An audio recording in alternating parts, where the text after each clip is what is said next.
Hi, Mrs. Jacobs here, physics teacher at Naperville North High School. Here to do a tutorial on how to take a position versus time graph and interpret it and draw the correct velocity versus time graph and written description that match it. Okay. Now, if an object is accelerating, that means it's speeding up or slowing down. The position versus time graph is going to be some sort of curve. Okay. Let's start off with a curve that looks like this. All right. To figure out what's going on here, I'm actually going to start with the written description. I'm going to analyze the slope because the slope of the position graph is in meters per second, which is the velocity. Okay, last semester, it was a straight line and it was a constant velocity. Now it's a curved line with changing velocity. And the way that I think about the slope is I think about the slope at the beginning. I draw a little tangent line at the beginning and a little tangent line at the end. And I'm going to label this steep, positive, and I'm going to label this shallow. Okay. If I have a steep velocity, steep slope, that's high velocity. So at the beginning, I'm fast. At the end, if I have shallow slope, I have slow velocity. So that means this is a slowing down situation. Going from steep to shallow is going to be slowing down.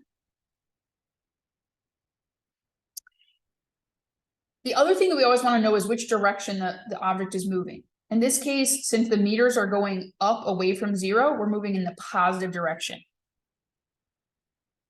In the positive direction. Or you could say to the right. Okay. Now, how do I draw that on the velocity graph? One common misconception, if this starts at zero, the velocity graph is also going to start at zero.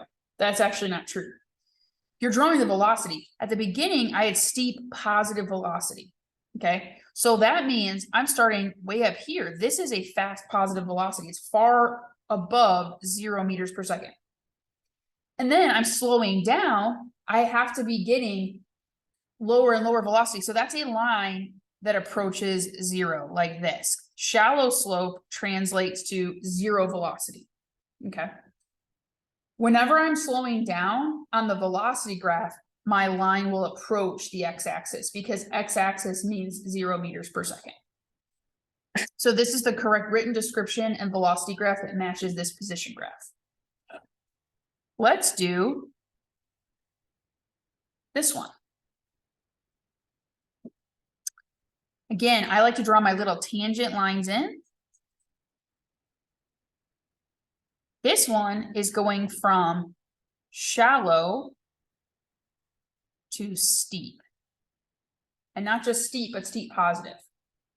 So if I'm going from shallow to steep, that is not slowing down, that is speeding up. My slope is getting higher and higher. That means my velocity is getting faster and faster. So this is going to be speeding up. But it's going up still. So this is going to be also in the positive direction.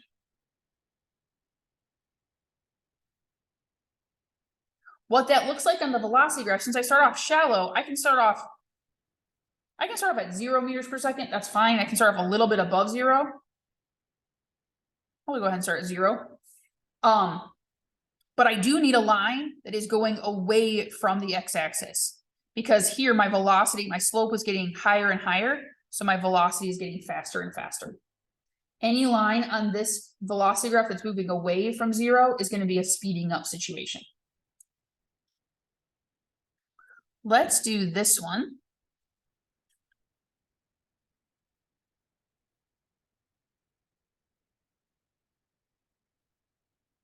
Shallow to steep. And this is in case it's steep negative. Okay. So I'm going from, I'm speeding up because I'm going from shallow to steep. Now it's in the negative direction since this line is going down. Speeding up in the negative direction. What that looks like is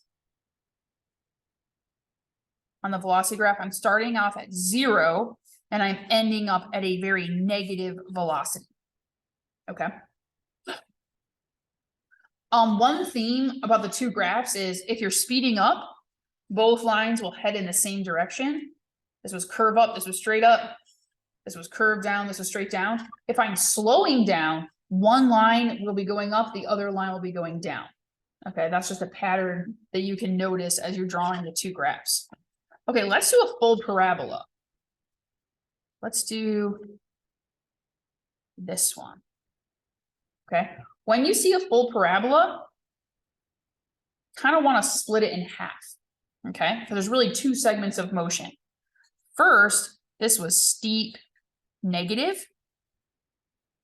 Then it became shallow. And then it ended up steep positive. Okay. Let's do the written description first. I think it's always easier to start with that than the velocity graph. If I'm going from steep to shallow, that's slowing down. So first I'm slowing down and I'm moving down. So this is going to be in the negative direction. Then I turned around. I never had a turning around graph before. This one turns around and now I'm going to be speeding up because I'm going from shallow to steep in the positive direction. Okay. What does that look like on the velocity graph? Steep negative, which is here's what's interesting. A fast negative velocity is way down here. Okay, below zero. Then here, if I have zero slope, I have zero velocity. So the first half of the graph is this. Okay, I'm approaching the x-axis, I'm slowing down, but because I have negative velocities that are below zero, this is moving in the negative direction. Okay, it's weird. It has a positive slope, but that doesn't tell you which way the object is moving. Because these velocities are negative the whole time, you're moving to the left, you're moving in the negative direction. Then I'm going from shallow to steep. I'm speeding up in the positive direction. That looks like this. Okay, so it's actually a straight line that crosses. This is the turning around point right here, where I go from the negative side of the velocity graph to the positive side of the velocity graph. Okay, whenever you have a full parabola on the position graph, you're going to have a straight line on the velocity graph that slows down and then speeds up with the turning around in the middle. Let's do one more where, let's do this one where I have a straight line and then it curves. Okay, sometimes you're going to see these in some of the practice problems. This is two halves of the motion. The first half, I'm not speeding up or slowing down. It's a straight line on the, it's not a curve. So first I have constant positive velocity. Okay, in the positive direction. You could just say constant velocity in the positive direction. Okay, then I went from steep to shallow. So the second half, I'm slowing down. But it's still in the positive direction. Okay, this object never turned around. What does that look like on the velocity graph? First, I'm going to split it in half. Okay, constant velocity on the velocity graph is a flat line above zero because it's constant positive velocity. That's from last semester. We always had flat lines for the velocity graph. Then I have slowing down. What does slowing down look like? It's got to be a line that heads towards zero.